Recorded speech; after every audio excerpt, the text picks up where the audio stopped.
All right, here we go. Saturday snap count. It is a chilly Thursday night, 10:26 p.m., October 23rd. We've got 7 games on the card to talk about right here, right now, one of which is already locked in and predicted.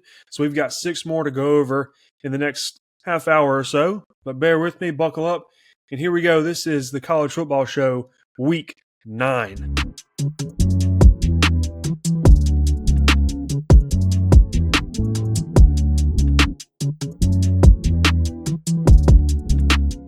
Alrighty, welcome back to Saturday Snap Count. It is Week 9. We've got 7 games, one of which already predicted, so we've got 6 more to talk about tonight. 6 is definitely a smaller card than what we normally do, but that might be good. Get in, predict, get out. Get to whatever you got going on today. Should be about Friday morning if you're watching this as it comes out. Who knows? Maybe Saturday morning. Maybe you're getting ready for some games. Yeah, tough week for a lot of different reasons. Obviously, if you watched on Tuesday, you heard my rant about Lane Kiffin and Florida versus Ole Miss and blah, blah, blah. We don't really know what's going on. The latest update, as of now, people seem to think that he's been actually offered something. We don't really know what it is. It's a ton of speculation. I personally don't believe he's been offered anything at this point.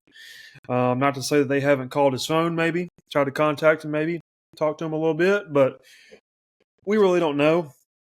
And then now, also on top of that, we've got our biggest game of the year. After Georgia, now we got Oklahoma.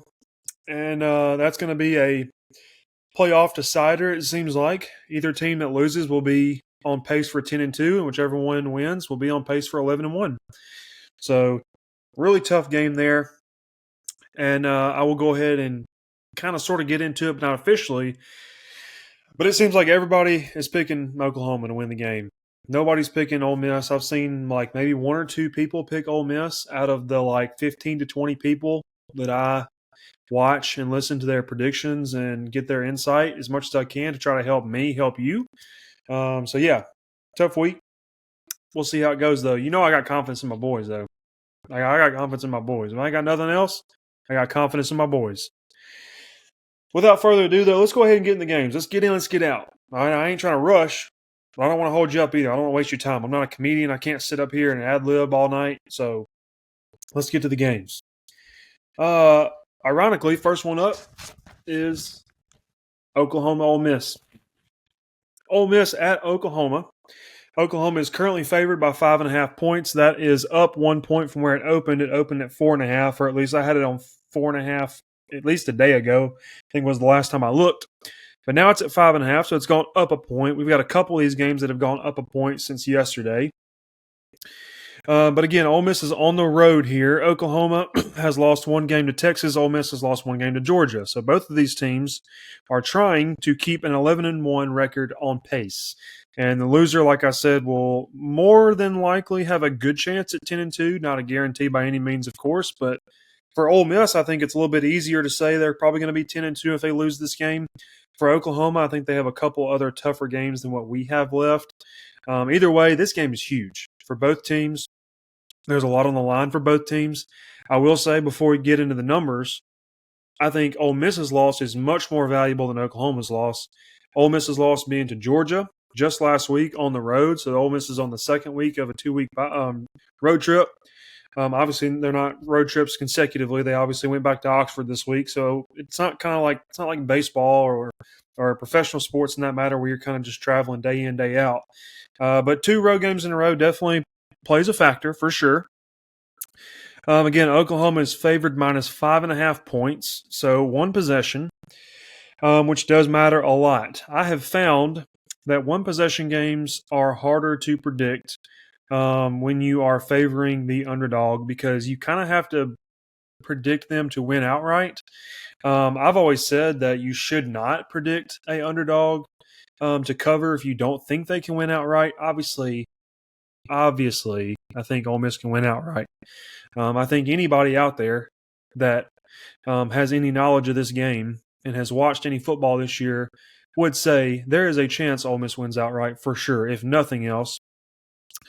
But it's just tough because the spread doesn't really give you the cushion that it should be. But again, I think a lot of people were actually expecting Ole Miss to be favored in this game. I did see a lot of that when the line started to come out. People were a little surprised that Oklahoma was the favorite, and especially by more than 3 points. Usually, like pick'em games where it could kind of go either way. More commonly than others, you'll kind of see it at like 2, 3, maybe 4. But really, once you get above 3.5, to me, that's more than a pick'em. That's like you're expecting teams to win by, a field goal or a touchdown or something. So, interesting line for sure. We got to start with some numbers. So we'll go over some numbers on the SRS. That is the simple rating system. I haven't explained this in a little bit in a couple weeks, so I'm going to explain this. The simple rating system is a stat that I love. It's one of my favorite ones to look at. I am newly aware of this stat as of this year, and I haven't really tracked its progress as far as picking games. But I do find that it helps me in my research get a better idea of what maybe Vegas is looking at, what you can kind of expect from teams who maybe haven't played each other in a while, or even especially non-conference where you don't really play each other at all. But the simple rating system basically is a number to tell you the average amount of points said team would beat an average team on a neutral site. So there's factors that we have to put in to compensate and move that number back and forth, give or take so many points. So, for example, Ole Miss is a 14 on the SRS scale, meaning that if Ole Miss played a 0 SRS team, a totally average team on a neutral site, they would win by 14 points. That's basically what that number means. How they get that is they factor in your point differential throughout the season and somehow combine it with your strength of schedule. So it kind of takes into account how much you are winning or losing by and compares that to the caliber of team you're playing. That's why I find it pretty interesting.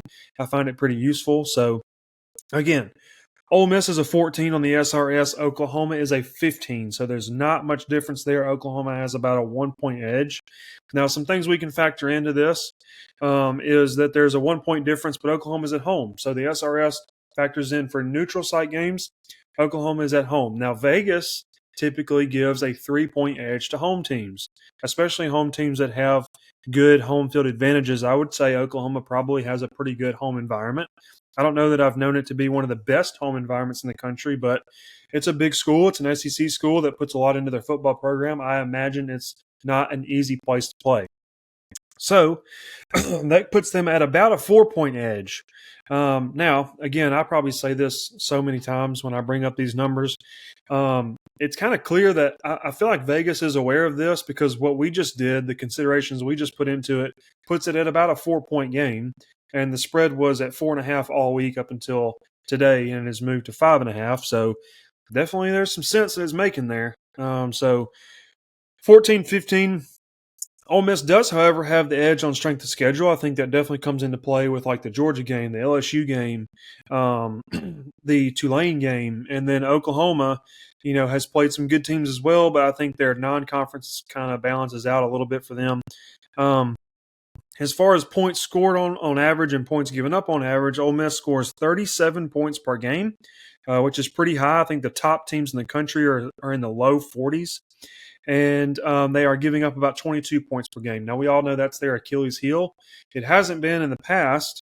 Obviously, last year was one of the best defensive teams we've ever had in history at Ole Miss. But we lost 4 of those starters. And I think we lost most of the other starters that weren't draft picks, but I think we brought back 2 starters on the defense this year. So, obviously, lots of turnover and kind of finding an identity on defense will cause you to give up 22 points per game. So it's not the most promising thing. But the one thing that I find promising as a fan of this team is that we can just about score on anybody. And we'll see what we're made of because Oklahoma scores 28 points per game and gives up 9 points per game, which is good enough to be second in the country. So they are giving up less than 10 points per game on average. But now, granted, I know how averages work. I know how you get an average. You take all of the different results, add them all together, divide them by however many you have, and that spits out an average. Now, obviously, 9 is very good. And you think, we're in week 9. That's a lot of results. To have a 9 points given up average, you got to have some pretty low numbers in there. Well, for Oklahoma, they gave up 23 points to Texas in a loss. And Texas isn't all that great on offense from what we've seen this year. They gave up 17 points at home to Auburn, and we know Auburn's not anywhere as good as Texas is offensively. They're actually pretty worse. And then they gave up 13 to Michigan at home. And Michigan really can't decide if they want to throw the ball or run the ball. They kind of do like one or the other every game. And Ole Miss is better offensively by a mile than Texas, Auburn, and Michigan. I think the stats would help me out on that one. So it gives me promise that Ole Miss can find a way to score in this game. Now, I typically don't spend a lot of time on these games, the Ole Miss games, because I am biased. I don't want my bias to influence what you think about this game or how you're going to watch this game or maybe how you're going to approach it. But this game is pretty big, so I figured I would spend a little bit more time on this one. So here's what it boils down to me. Like I said earlier, I've seen about 2 out of maybe the 15 to 20 people I watch give picks throughout the week pick Ole Miss. The rest have picked Oklahoma, and confidently so, I might add. Now, I'm not saying that they are totally out of this world, on another planet as far as picking Oklahoma. I think it's a smart pick as far as value is concerned. They're the home team. They've been pretty impressive so far this year. They've only lost 1 game. It's a playoff spot on the line. I think there's actually a world where whatever team loses here still has playoff hopes, assuming they win out. So it's not that it's like a killer for your playoff chances in this game if you lose, but there's definitely enough on the line here that you want to favor the home team if you're kind of an unbiased party. I've done that a couple different times this year. But like I said, I'm biased, so I would say I'm going to try my best to find a way to convince myself Ole Miss is going to win this game. Now, I don't have to convince myself. I have to convince you. Now, again, this isn't a gambling show. I'm not telling you to go gamble on my picks. I'm not telling you to gamble on my predictions. We don't partner with sports books. We don't condone gambling. So it really doesn't matter at the end of the day. It's a prediction. But I put the Ole Miss picks on my card. They go against my record. So if I pick Ole Miss with bias, when they maybe aren't really expected to win, it's gonna be a loss on my record if they don't. So I take that to heart. I take on that risk. They've done pretty well this year for me, so I'm not really all that worried about it. Here's the deal. The main factor the common denominator that I heard with people picking Oklahoma this week is the distraction that is Lane going to Florida and the distraction that it causes, that he won't put it to bed. He won't put it to rest. He won't say, hey, I'm not going to Florida, guys. I'm staying here. We're focused on Oklahoma. Now, he said we're focused on Oklahoma, but he didn't say – he actually said I'm not going to comment on any job openings because they don't matter to me right now. Now, we all wish he would reword some of those statements and kind of just put it out there that he's not going anywhere. And I personally, from a fan of the program, thinks that when he says it causes distractions to talk about it, so I'm not going to talk about it, thinks he's actually making it more of a distraction by not talking about it, because now everybody doesn't really know what's going on. It kind of makes it sound like he might be even considering it. Now, if you want to know my real feeling on the whole thing, go back to the last episode, and it's right at the beginning. It's like 20 minutes right at the beginning where I just let it out. I told myself I was going to let it out once, and I wasn't going to bring it up again until something actually happened. But it just so happened it is potentially affecting this game. But assuming that they are doing their job, they're preparing for Oklahoma, and they're doing everything they can, and they're going to show up ready to go, my prediction is going to be Ole Miss plus 5.5 here. If you're going to give one of the best offensive teams in the country 5 points to go on the road against a defense that everybody thinks is one of the best in the country, granted their stats on defense in comparison to the whole country is very good. What I just read a minute ago, 23 points to Texas, 17 points to Auburn, 13 points to Michigan. They're giving up double digits against the best teams they're playing. And Ole Miss is going to be the best offense they've seen all year. There's no doubt about it. So they might bring pressure. They might have good numbers. And from what I can tell, they bring lots of pressure, and they like to do that, and that's kind of what makes them really good. I'm not all that worried about it because Trinidad can use his legs and kind of elude and finish plays and get himself out of trouble. So I'm not all that worried about it. I don't really have much else on this game because I typically don't spend time researching these games. I kind of go off a feel because I've watched so much Ole Miss football that there's not much in the details that I don't already know. So Ole Miss plus 5.5. I think they're going to go in. Everybody thinks the 11 a.m. theory against Ole Miss is that they play terrible at 11 a.m. games, but the benefit they have to being on the road is they don't have the distractions of being at home, being around friends, being on campus, yada yada, sleeping in your own bed, getting a little too comfortable, and then you have to kind of wake up and then get going at 11 a.m. No, they're in Oklahoma. They're in a hotel room. They've got no distractions. They got, get your meals in, go to bed, wake up early because you got to go into the stadium. You probably got to travel in from wherever you're at. I'm assuming they're not like right next to the stadium. And I think there's just less there for them to get distracted with. There's less things for them to pull them away from preparation or pull them away from a good night's sleep, whatever it may be. So I think it actually benefits them to be on the road here in this spot, even though it is at 11 a.m. And the benefit to us additionally is that you don't get that like prime time, afternoon, nighttime crowd at Oklahoma. You got these fans that are probably going to get up and they're going to tailgate and they're going to mosey into the stadium because it's too early and nobody wants to walk in the stadium at 10 a.m. People want to tailgate. So I think that plays to Ole Miss's benefit. I think we're going to shock a lot of people and we're going to come in here. We're going to beat Oklahoma plus 5.5. Write it down. Next up, USF at Memphis. That was actually Memphis was plus 4.5 at home yesterday, and it's actually moved up 2 points overnight. So it is actually currently at plus 6. Now, I'm a USF guy. I like USF. I like what they're doing. Let me go over here and see.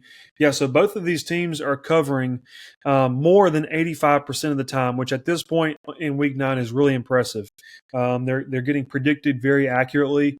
And just for note, Ole Miss and Oklahoma are both hovering around 50%, so not much there to account for. But USF and Memphis both above 85% in their cover rate against the spread.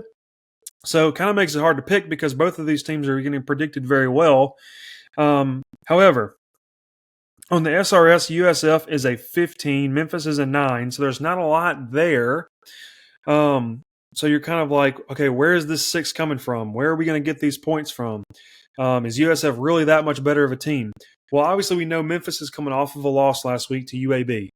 I predicted Memphis to beat UAB last week. I think everybody predicted Memphis to beat UAB. UAB just fired Trent Dilfer. They were coming off, I think it was their first game without their head coach, with their interim, whatever. We thought it was going to play as a benefit to Memphis, but it played as a benefit to UAB. For whatever reason, man, when coaches get fired, teams just step up on another level. I don't know if it's like, we've got nothing to lose. Let's go out here and play aggressive, play loose, play fast. I have no idea. But that game was terrible for Memphis. And what we do see that I do think is very significant is USF's strength of schedule is right around average. It's about at a 0. And Memphis's strength of schedule is at a -6 on the scale. So they have played considerably less talented competition. Obviously, USF has the benefit of playing Miami, Boise State, Florida, and some other good teams in their conference, North Texas. So definitely makes me want to lean USF here.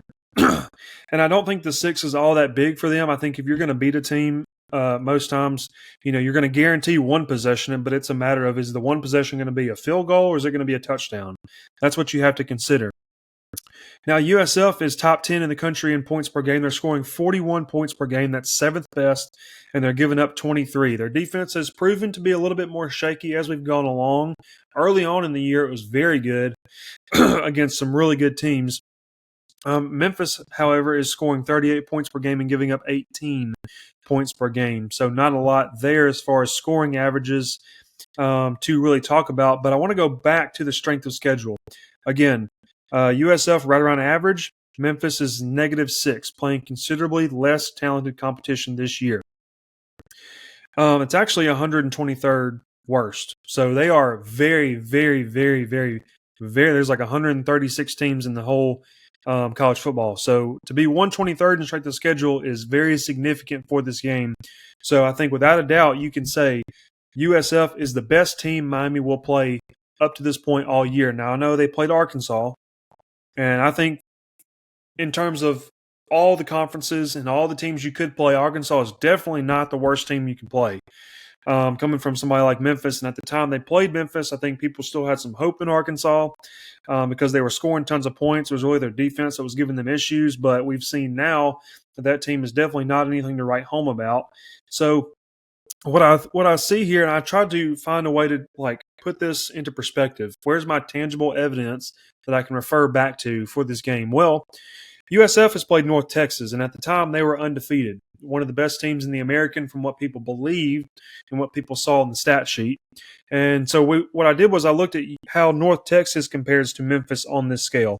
Well, they have about the same number on the strength on the SRS. They're both a 9, so both predicted to beat an average team on a neutral site by 9 points. North Texas has about an average strength of schedule. So North Texas has played more competitive teams, better teams than what Memphis has played this year. And North Texas actually scores more points than anybody in the country. They have a 45-point average points per game, which is best in the country. And they give up about 25 points a game. So they're not giving up all that much more points per game on defense, but they're scoring about a whole nother possession worth of points on offense. So where I see that at is North Texas compares more evenly to Memphis, if not better. And then you look at the North Texas USF game, USF blew them out of the water, 63-35 or something like that, almost a 30-point game what we had. And that was a USF team that was playing on the road at North Texas. And that was also the best team North Texas has played up to that point. So that gives me a lot of confidence. That proves to me that USF can go on the road here and win this game. Not only can they win this game, Memphis is coming off of that tough loss where I think they imagined that an undefeated season was possible and it was going to get them into the G5. And if we know anything about the G5 race for the playoff, is that number one, you get one spot. So you have to have virtually no blemishes. Luckily for USF, their only loss is to Miami, one of the better teams in the country, who just suffered their first loss just last week.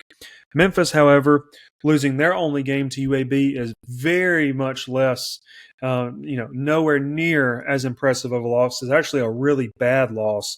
So when I compare those outcomes and compare those games as far as competition level, I do think Memphis is more talented than North Texas, but I think this is something that USF has seen much better competition. They've gone on the road and proven they can win. I mean, they went into the Swamp and won earlier this year. And so it makes me want to lean South Florida. Enough on North Texas. So when I dove into the research, here's what I found. Memphis is allowing 335 yards on the ground. Memphis is allowing 335 yards total in the game. They are giving up more passing yards than what they are getting in every game. Memphis is about one turnover per game. USF is the only ranked team they will have played up to this point. And USF is 13th in yards per game in the country. Byron Brown, the quarterback for USF, who we know is really good. He's really dynamic. He can finish plays. He can take plays that are kind of broken up, chaotic, and make his way out, find ways to extend plays. He leads the conference in yards per completion at 13. So that means every time he is completing a pass, it's somewhere in the neighborhood of 13 yards. That is really, really hard to beat. So given all this information, and then you look at who Memphis has played this year. So they lost to UAB, and they played – here's the teams they've played so far. Tulsa, terrible program. FAU, terrible program. Arkansas, in shambles. Troy, terrible program. Georgia State, terrible program. Chattanooga, not even really in the conversation as far – they're not even – I don't even know if they're FBS. They might be FCS. So I don't think they've really played anybody up to the level of USF because I do think USF would beat Arkansas. That's Memphis's best opponent so far. So I think they have seen this. They're ready for this moment. They know that their playoff hopes are on the line just like Memphis is. But I tend to want to take the teams who I think have seen better competition and are more prepared for the moment.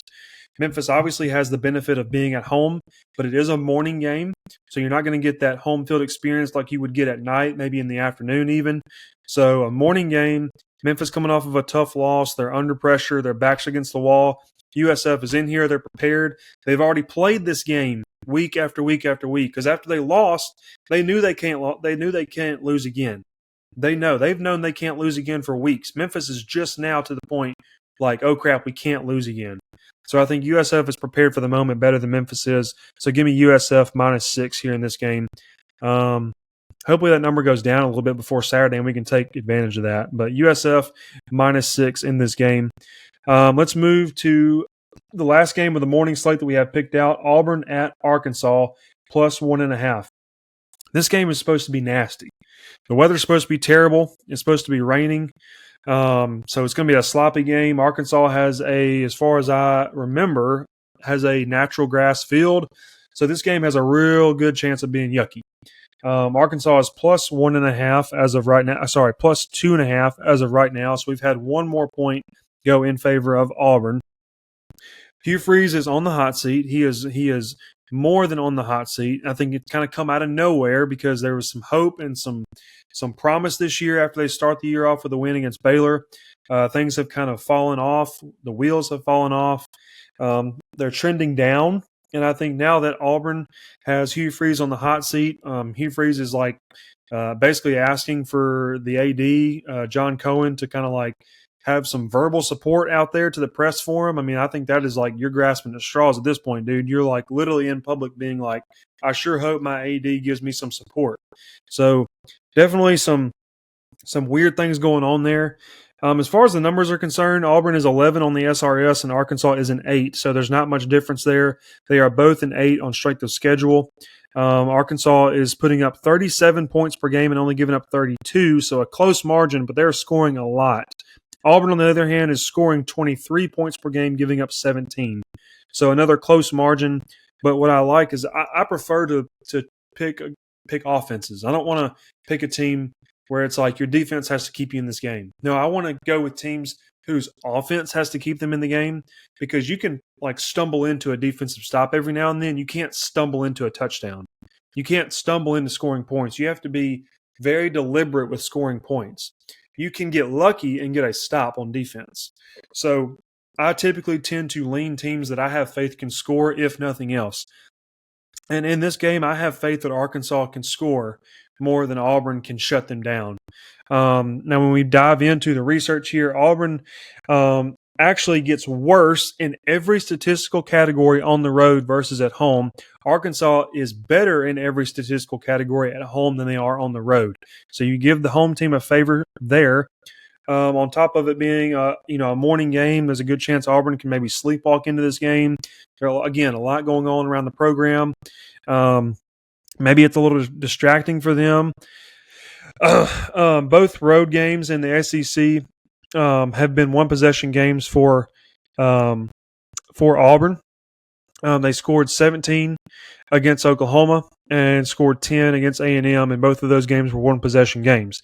So I think if Arkansas can do what they've been doing all year offensively, then I think they can afford to allow Auburn to score 17 or 10.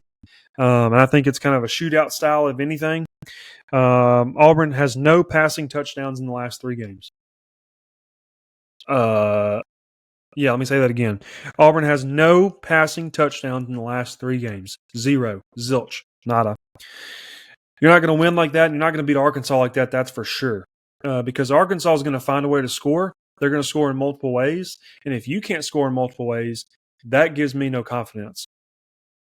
In Bobby Petrino's 2 games so far as the head coach of the interim, the 2 results have been a loss on the road at Tennessee by 3 and a loss to A&M, the number 1 team in the SEC, by 3. So in 2 games that he's been the head coach, he's only lost by a combined 6 points to 2 of the better teams in the conference. Now you have Auburn coming in, who is not as good as either of those 2 teams, and you're at home, and Auburn is still giving up the most sacks in the country. That includes G5 as well. So Power 4, G5, every team in the country, Auburn gives up more sacks than anybody. Now, Arkansas's defense is nothing to be excited about. It's not all that great. But if you're giving up pressure like that, that means that anybody can get to you. Anybody can get to your quarterback. You're not showing any signs of being able to protect your quarterback. So with Arkansas on the road, Arkansas at home in a morning game where the weather's going to be bad, it's going to be sloppy. Petrino has proven he can keep games close against really good talent. Auburn plays significantly worse on the road. I'm going to pick the upset here. I really, really like this spot for Arkansas. I really, really, really like this spot for Arkansas. I feel very good that we only have about a 1 point, 2 point difference here as far as the spread is concerned. So I will take Arkansas plus 2.5. I love that it went up. It gave us an extra point to use. So give me that. Oh yeah, and then the last thing, the Auburn sack number. So 3.8 per game. They've given up 27 sacks this year. It's 3.8 per game. If they get sacked 4 times Saturday against Arkansas, they will lose. Count it. You can count the sacks as they come. If Jackson Arnold gets sacked 4 times against Arkansas, they will lose the game. And apparently, I just saw before I came on here, Hugh Freeze was getting interviewed, and he was saying that, like, basically they are considering putting somebody else in at quarterback other than Jackson Arnold, but they're not because Jackson Arnold was good early in the year. But now that he's falling off, like, they're in territory of, like, let's sub somebody else in, but they don't have anybody else to sub in. So really interesting situation. I think there's a ton of mess going on there with Auburn. So give me the upset, Arkansas, if you want to consider it an upset. Arkansas plus 2.5. Whoa, I'm talking at a million miles an hour because I think I'm saving time, but I'm probably not. Auburn also is less than 40% covering this year. They are covering less than 40% of their games. Auburn is covering less than 40% of their games. Arkansas is hovering around 500. Next up, BYU at Iowa State. Iowa State minus 2.5 at home. A lot of people are confused by this. BYU just came off of a win against Utah in their rivalry game. Now they're going on the road to an Iowa State team who has they're fighting for their chance in the playoff. They're fighting for their chance in the Big 12 championship, but they have lost a game. So I think a couple of people are confused about this line. I myself was a little confused about it, but then again, it's only 2.5 points here. So we're not really talking about a significant number, but let's dive in. BYU is a 16 on the SRS, and only a 1 on the strength of schedule. Iowa State is a 10 on the SRS with a 2 strength of schedule, so they're playing slightly better competition than what BYU is playing so far. Iowa State scoring 29 points per game and giving up 19. BYU scoring 35 points per game and giving up 15. Iowa State is 3-0 at home this year. I think that's considerable and enough to take into consideration. Rocco Becht is at 75% completion percentage at home this year for an average of 240 yards per game. So I like that he's getting to play at home against arguably his best team that he's played against yet because he's proven that he is very good at home. Iowa State has 3 rushing touchdowns per game at home. So not only is Rocco Becht doing really good things in the passing game on offense, but also they are scoring at what sounds like at will on the ground in games at home. And they're also getting a guy named Carson Hansen back. He's a really good, really electric running back. He's a great return man. So he's coming back from injury in this game. He's got about 5 yards per rush and 8 yards per catch. So definitely a weapon there. Utah. Why did I write Utah? I messed that up. BYU is coming off of the Utah win, so maybe a little bit. They're in a unique spot here, actually. We've talked about look-ahead games where you're like, you have a game, but then you're really focused on the game ahead.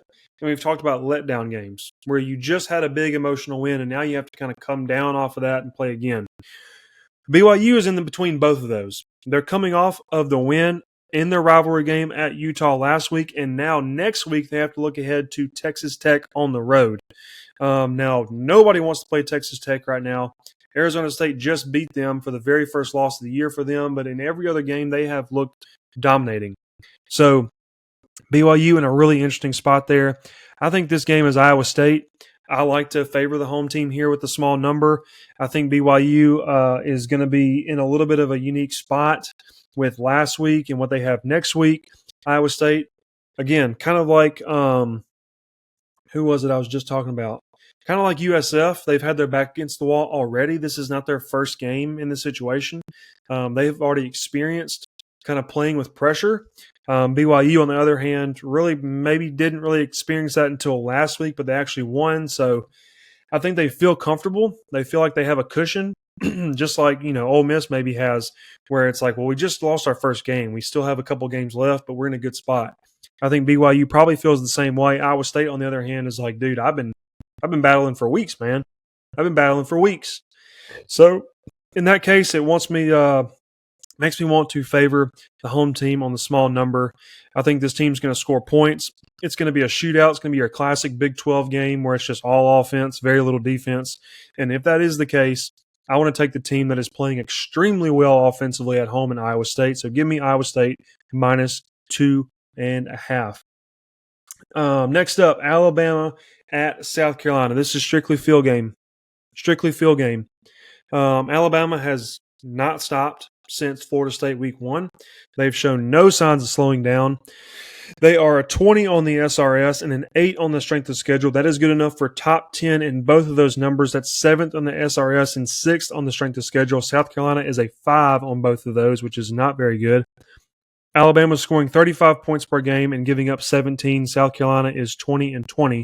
And scoring 20 points per game for South Carolina is good enough, or should I say bad enough, for 115th in the country. So they are having a major problem on offense right now. If you take this 11.5 number and apply to every game Bama has played this year, they are covering that number in every game except Georgia and Missouri, arguably two of the best teams they're going to play all year. And I do not think South Carolina even sniffs Georgia and Missouri as far as talent. So this is something that Bama has seen much better competition. I think they're going to be ready for this game because they've proven that they've moved on from that loss. They are on track for the playoff. They are looking straight ahead with blinders on. They're not focused on anything else but winning games right now.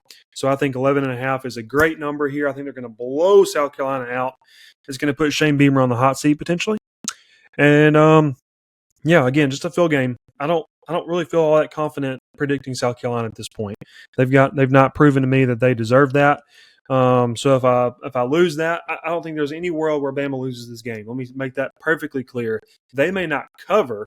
I don't think there's any world where Bama loses this game. So field pick, principal pick, as I've called it before, Bama minus 11.5. Also, Alabama is covering more than 85% every year. I mean, oh my gosh. Every game this year. I'm talking too fast. I've got to slow down. Let's slow down. Let's take a water break, okay?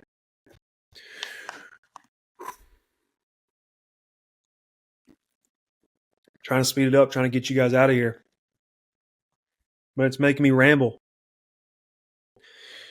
Ooh, I can feel it in my chest. All right, Missouri at Vandy. Vandy minus 2.5. We locked this game in earlier this week. We were all over this game. I love this game. I love Vanderbilt minus 2.5. I think they're one of the hardest teams in the country to beat at home. I think Missouri is going to feel that. Not a lot of people talking about it, but also a lot of people talking about it. Drinkowitz is very much in the Florida conversation. So although everybody's focus is on Lane Kiffin and how that's going to be a distraction for Ole Miss, I think it is equally distracting for Missouri that Drinkowitz is being talked about for the Florida job. Missouri has lost already. I think Vanderbilt poses problems for everybody they play. The only team that has successfully taken down Vanderbilt so far is Alabama, and it was at home for Alabama. Missouri does not have that luxury. They're on their second week of 2 road games in a row. Vanderbilt has College game day coming in. They covered this number against LSU last week. They have played against mobile quarterbacks like they're going to get in Prebula this week. I don't think it's anything that they're going to get caught off guard by. They have a fantastic pressure rate on defense. So I think Prebula, we have seen when the pressure comes, he does not produce all that well, which is what we saw against Alabama. We saw Auburn give them problems last week. So I think Vanderbilt has all the hype in the world. They are ready for this moment. College game day is going to be there. It's a huge game. They have got to have this game to stay alive in the playoff. There's no way that a 10-2 Vanderbilt team gets in, I think, because there's going to be so many other 10-2 teams. They're going to go with teams who have proven in years past. It's not all about this year. They want you to think the playoff selection is all about one singular year. Let me tell you, it's not. Vanderbilt's one of my favorite teams to watch. They're one of my favorite teams to predict and root for because they do everything right, it seems like. They've had one bad game. One. And it wasn't all that bad. They actually should have covered in their one loss, but it was because of a very last-minute touchdown that wasn't even necessary for Bama that they just kind of lucked into. So I think Vanderbilt is the better team here. I think they're going to pose problems for Missouri that they're not ready for.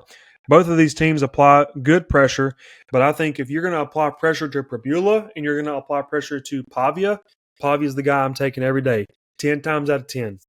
Vanderbilt is infinitely better at home. If you look at their stats at home and on the road, they are a much, much better team at home.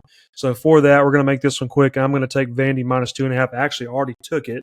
Already predicted it and locked it in on Tuesday's show, but I wanted to go ahead and talk about it in a little bit more depth today. So Vanderbilt minus 2.5 there. I love it. Last game on the card. Here we go. Let's wrap it up. A&M at LSU. LSU is plus 2.5. They are like an underdog at home at night for like the first time ever, I think, something like that. No, not really, but it's the first time in a very long time. Now, everybody wants to talk about LSU being 20-1 under Brian Kelly at night at home. I've got another stat for you. Brian Kelly is 5-10 versus top 25 teams. It speaks for itself. Brian Kelly, 5-10 versus top 25 teams. LSU has 2 home SEC games so far this year. It was 20-10 versus Florida and South Carolina. 2 very unimpressive teams. 2 teams that are in shambles right now. So they only managed to score 20 points, number one. They gave up a touchdown to both teams, and they barely won both of those games. Those 2 games, if they're going to be the LSU that we know from the past, they've got to win those games by more to make me even believe that they have a chance against A&M here. LSU at Bama next week, so they're definitely looking ahead to that game. I think if they are at all worried about A&M, they should be scared to death about Bama next week because they're on the road in that game. LSU has got to be able to throw the ball to win. If they cannot throw the ball, they're not going to be able to win this game. And what we have seen week in and week out, except for like one game 2 weeks ago, LSU has a major problem running the ball. They can't run the ball, and it has proven to be one of their biggest Achilles heels of their season is that they can't run the ball. And if you look at their play action rate and the success on play action plays, it is very low. Why is that? Well, it's because they can't run. So when they go to where can you see this at? They go to hand the ball off. Everybody on defense is like, dude, you might as well just pull it back. We know what you're doing. You're going to throw the ball. So nobody respects their run game. Their play action is terrible. So you can either prepare for a pass on defense and put yourself in a position to be successful, or you can just rely on them running the ball and just knowing that you're going to be better than them at it, at defending it. So we have that. And A&M has only allowed a 59% completion percentage from quarterbacks this year, so it does not pose well. They've given up 200 yards on average in the air, which sounds like a lot, not really all that great in the grand scheme of things from an offensive perspective. So I think if Nussmeier has less than 200 yards or right at 200 yards and he's anywhere around that 59% completion rate, there's no way they win the game. There's simply no way. Brian Kelly's on the hot seat as well. I mean, who ain't on the hot seat at this point? So you've got Brian Kelly on the hot seat. He's 5-10 against top 25. A&M is undefeated in the SEC. They are playing to be the number one SEC team in the country. They're playing to make the championship game. They're playing to make the SEC. Already said that. They're playing to make the playoff definitively and give themselves a cushion. This is a team that they are better at almost everything. And I think they've got more going for them than LSU does. I think LSU is reeling. They're on their heels. Brian Kelly knows he's on the hot seat. A&M's rolling. Elko is actually doing a great job this year coaching, where in years past we've seen him fall short. So I think this is an easy pick. A&M on the road at LSU. I think nobody's really going to expect it from the value perspective. I think everybody sees LSU at home at night. They're underdogs. This is the time to take them. This is the time to make money. Not a gambling show. This is the time to do it. Well, I'm telling you it's not. You're getting fooled. Vegas is trying to fool you. Vegas wants to get as many people as possible on both sides. So you have to think, what can Vegas do to get as many people as possible on both sides of this number? And that is to make LSU a home underdog at night. And they did it. They gave them 2.5 points. It's not going to be enough. A&M's going to roll in this game. A&M minus 2.5 in Death Valley at night. And that is our card. That is 7 games predicted. Smaller slate, so if a couple games go our way, we are almost a shoe-in for above 500. That's a 44-minute episode. We'll cut about a minute or two off of that, so I can't wait. This will be out on Friday, so if you watch it on Friday, it'll be the next day games. We don't have any Thursday, Friday games, obviously. There are some games going on last night, tonight, but they're not good enough to be on our card. So we've got all our focus on 7 great games on Saturday. And we've got them in the morning, in the afternoon, and at night. So I cannot wait. At some point, I'll probably throw my graphic up here with my card, my full card. So if you want to skip ahead, you can kind of see all the picks in once. I'll post the card as well. So like I said, seven games on the card. It's just enough to make it considerable, give you plenty of options to watch and look forward to. But it's just few enough that, again, we only need a couple of these to go our way, and we're going to be above 500, which is what we want. We want to keep that overall record for the year above 500. With that being said, that's going to wrap it up. I really, really, really appreciate everybody's support. Every single week, man, I get new people coming at me saying, man, I'm so happy for you. Love what you're doing. I've been watching. Every week I get somebody telling me that they've been watching, and I'm like, how in the world did you even catch on to this? I didn't even realize that this is like your type of content, but it is, and it's been absolutely amazing. So please like the show, subscribe on YouTube, subscribe on podcast, share the show if you think there's somebody out there that would enjoy this, talking about college football. Again, we're not a gambling show, man. We're just here to talk ball. We're here to talk ball. Predict winners, predict losers, predict losers for us to win. That's what we're here for, because I love this, man. I could do this all day. I could talk football all day. I could research football all day. I just love it. So I hope that maybe this show has taught some of you guys to love it as well. But thank you again for the support. It means a whole ton. And with that, we're going to wrap under the 45-minute mark. This has been the Week 9 prediction show. We will see you on Tuesday with a great recap. I'm not going to say hopefully with a great recap. I'm telling you, we're going to see you on Tuesday with a great recap show. Thank you so much. Love you, love you, love you. Hotty toddy.